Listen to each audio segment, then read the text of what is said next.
Good morning students. जैसा कि अपन ने पिछले वीडियो में food plant wheat and rice के बारे में पढ़ा, आज अपन मेज मक्का के बारे में पढ़ेंगे कि मक्का का ओरिजिन कहाँ है और इसके बॉटनिकल कैरेक्टर क्या क्या हैं, क्या क्या यूज है इसका। तो मक्का का बॉटनिकल नेम है जिया मेज, फैमिली है इसकी पोएसी और उपकुल है मेईडी। तो इस तरह से ये तो इसका क्लासिफिकेशन हो गया।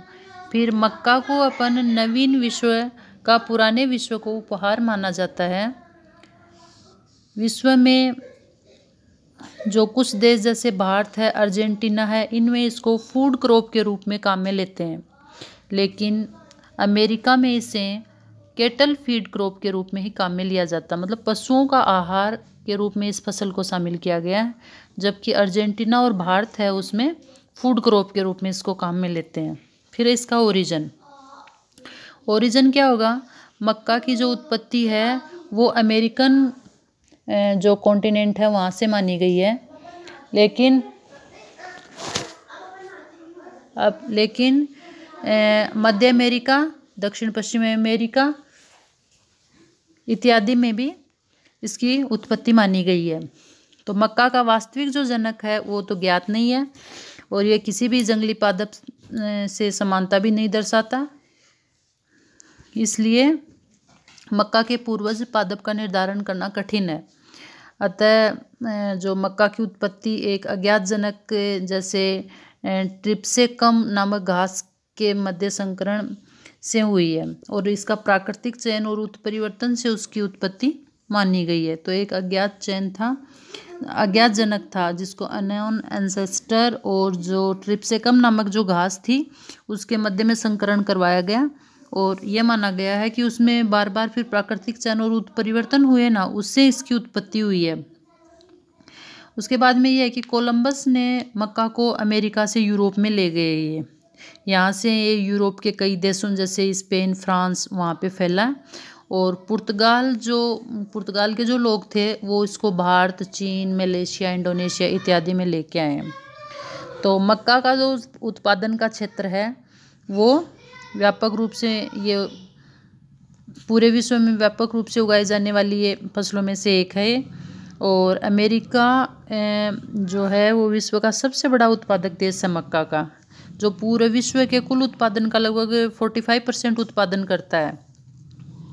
अमेरिका में इसे, जैसे मैंने पहले भी बताया है, केटल फीड के रूप में इसको उपयोग में लेते हैं और इसके अलावा जो भारत है उसमें मक्का है वो यूपी, बिहार, एमपी, पंजाब, राजस्थान, महाराष्ट्र, उड़ीसा में उगाया जाता है और उत्तर प्रदेश भारत का सबसे बड़ा मक्का उत्पादक राज्य माना गया है और ये मतलब देश के कुल उत्पादन का लगभग 20% उत्पादन करता है। फिर इसके बॉटनिकल कैरेक्टर में क्या होंगे? ये 5 से 10 फीट ऊंचा पौधा, वार्षिक पौधा है और इसमें एक कल होता है और तल शाखन बहुत कम होता है इसमें, जैसे कि उसमें बताया था गेहूँ और ये जो चावल है उसमें तल शाखन काफ़ी होता है, इसमें बहुत कम होता है। इसका जो तना होगा वो इंटरनोड और नोड्स में विभेदित होगा और ये सीरियल्स के विपरीत इसमें पर्व होंगे वो ठोस होते हैं। जैसे सीरियल्स में मैंने बताया था जो पर्व होंगे वो खोखले होते हैं।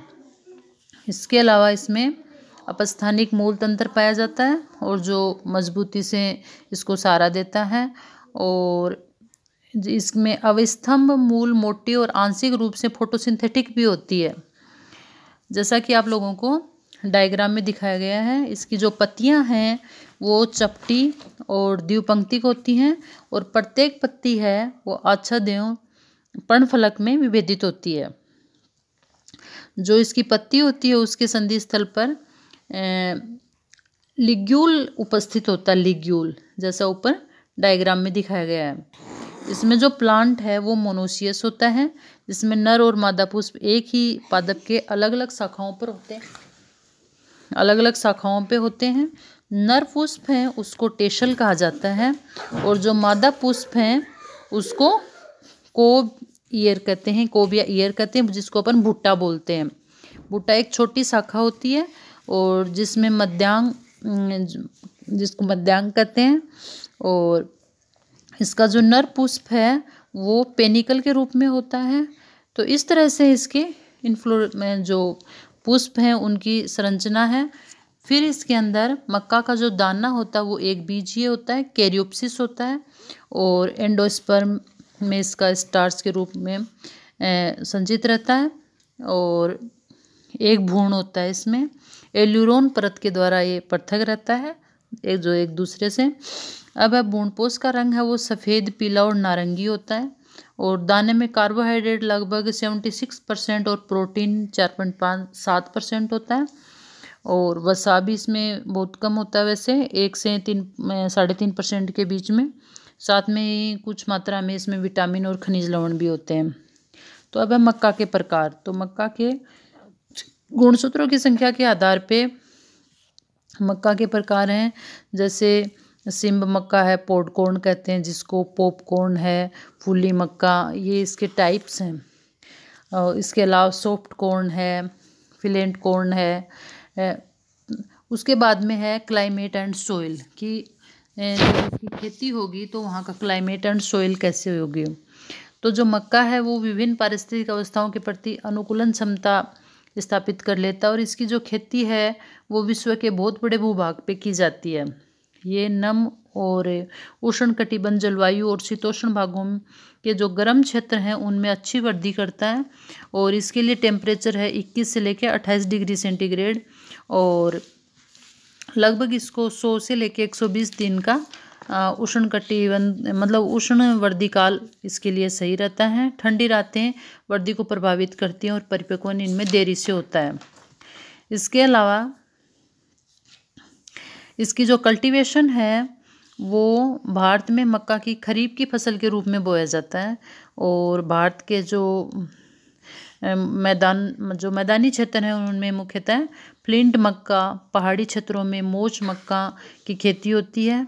और मक्का की खेती के लिए जैसे कुछ स्टेप्स हैं, जैसे पहले मृदा को तैयार किया जाता है, फिर उसकी बुआई की जाती है, फसल की कटाई की जाती है, उसके बाद में थ्रेसिंग की जाती है, फिर उसकी कुछ उन्नत इम्प्रूव्ड वेराइटीज़ हैं।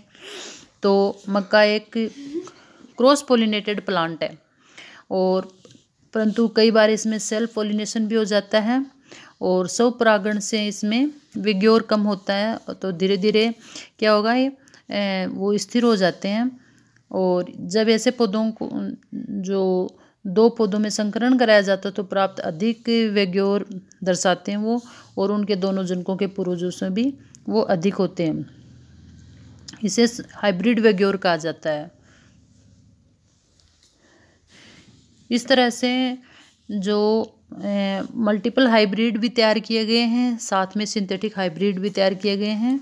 तो संश्लेषित किस्में सबसे अधिक उपयोगी हैं इसमें, क्योंकि इन्हें किसानों द्वारा कई वर्षों तक प्रयुक्त किया जा सकता है, और इसकी जो उपज कम नहीं होती है, मतलब जो संकरित किस्में हैं उनमें, और वो विभिन्न पारिस्थितिक कारकों के प्रति अनुकूलन भी दर्शाती हैं। अब प्रमुख उन्नत किस्में हैं इसकी, जैसे खरीफ की फसल है उसमें हाइब्रिड है, जैसे गंगा सफ़ेद है, गंगा 5 है, गंगा 9 है, रंजीत, दक्कन 103, सरताज, और जो संश्लेषित या जो मिश्रित किस्म है वो है विजय है, किसान है, नवजोत है। रबी की जो फसल है उसमें HI स्टार्च, गंगा 5, दक्कन, गंगा 9, दियरा, लक्ष्मी, हेमंत इत्यादि है। राजस्थान में जो मक्का की किस्म बोई जाती है वो गंगा 2, गंगा 5, दक्कन 103, अगेती 76, नवजोत, किरण, बस्सी, ये तरुण, माही, विजय, ये कुछ किस्में हैं। फिर है इसका उपयोग में क्या होगा, जैसा कि आप लोग जानते हो कि मक्का है वो खाद्यान्न के रूप में भी और पशु आहार के रूप में भी प्रयुक्त किया जाता है। तो इसके अतिरिक्त ये औद्योगिक उत्पादों में कच्ची सामग्री के रूप में भी उपयोग किया जाता है। तो मक्के के आटे की चपाती भी बनाई जाती है, इसको भूनकर भी खाया जाता है, पॉपकॉर्न और कॉर्नफ्लेक्स के रूप में भी इसको खाया जाता है। और इससे प्राप्त जो कॉर्न ऑयल होता है, ठीक है ना, वो खाना पकाने में कॉर्न सिरप, कॉर्न शर्करा का प्रयोग भी जैम और मिष्टानों के अंदर किया जाता है। मक्का के जो दाने होते हैं उनको सीधे दुधारू और मांस देने वाले जो पशु उनको खिलाया जाता है, और संपूर्ण पादप के जो पशुओं के चारे के रूप में भी इसको काम में लेते हैं, मतलब जो पूरा पौधा होता है उसको। मक्का से स्टार्च, ग्लूकोज, डेक्स्ट्रीन, एल्कोहल और औद्योगिक उत्पादन किया जाता है। जो कॉर्न तेल है वो लुब्रिकेंट के रूप में और साबुन उद्योगों में भी काम में लिया जाता है, और पादप का जो तना है वो कागज निर्माण में भी। तो इसके कुछ उपयोग हैं, जैसे मक्का में जीन नामक प्रोटीन पाया जाता है, ठीक है ना, जिससे कृत्रिम रेशे का निर्माण भी होता है। और मक्का के जो दाने होते हैं उनमें फर्मेंटेशन से, जैसे पेरू के अंदर चीचा नामक एल्कोहलिक पेय भी तैयार किया जाता है, चीचा नामक। फिर इसका फसल संरक्षण, तो इसमें कुछ रोग हो जाते हैं, जैसे है स्मट है, मिल्ड्यू है, तो ये कुछ संक्रमणशील रोग हैं। इसके अतिरिक्त कुछ कीट और दीमक का भी आक्रमण हो जाता है जो इनको बहुत हानि पहुंचाते हैं, ठीक है ना।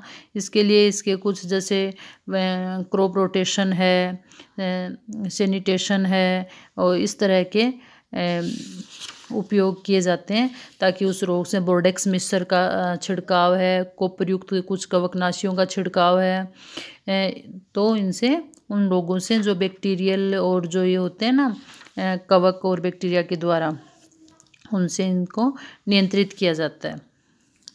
धन्यवाद।